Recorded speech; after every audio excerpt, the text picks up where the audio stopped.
Let's learn about atomic absorption spectroscopy.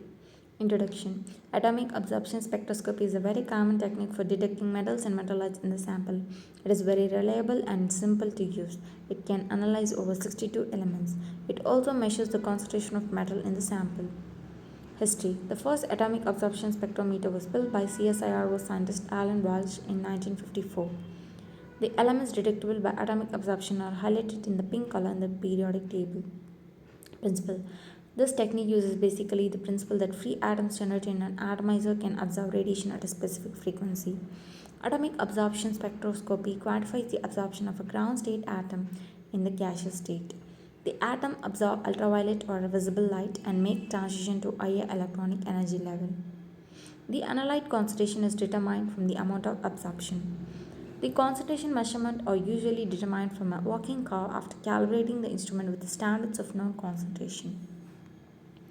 This is the instrument used for AAS, that is atomic absorption spectroscopy.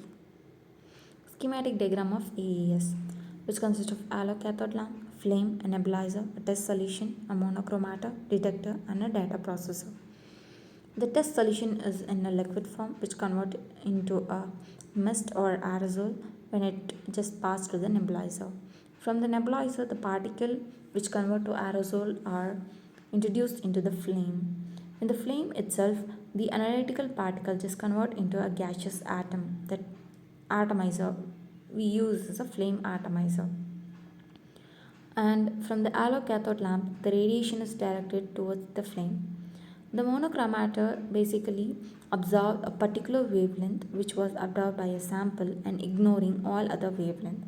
This is just passed to the detector, in which it is just a photomultiplier which converts the light signal into an electrical signal, which then pass the signals to the data processor through which we collect the information. A light source. Halo cathode lamp are the most common radiation source of atomic absorption spectroscopy. It contains a tungsten anode and a halo cylindrical cathode made up of element to be determined. These are sealed in a glass tube filled with the inert gas, neon or an argon. Each element has its own unique lamp which must be used for the analysis. The image given here is an allocathode lamp. Nebulizer, which take up the sample solution at a control rate. Create a fine aerosol spray for introduction into the flame, which get mixed with the aerosol and a fuel and oxygen thoroughly for introduction into the flame. Atomizer. Elements to be analyzed need to be in an atomic state. Atomization is the separation of particles into individual molecules and breaking molecules into atoms. This is done by exposing the analyte to high temperatures in a flame or a graphite furnace. Flame atomizer. To create a flame, we need to mix an oxygen gas and a fuel gas. In most of the cases, air acetylene flame or nitrous oxide acetylene flame is used. Liquid or dissolved sample are typically used with the flame atomizer. And graphite tube atomizer uses a graphite coated furnace to vaporize the sample. In graphite tube atomizer, samples are deposited in a sample graphite coated tube which can then be heated to vaporize and atomize the analyte. The graphite tubes are heated using a high current power supply. A monochromator. This is very important part in AAA spectrometer. It is used to separate out all thousands of lines. A monochromator is used to select the specific wavelength for light which is absorbed by the sample and to exclude other wavelengths. The selection of the specific light allows the determination of a selected element in the presence of other.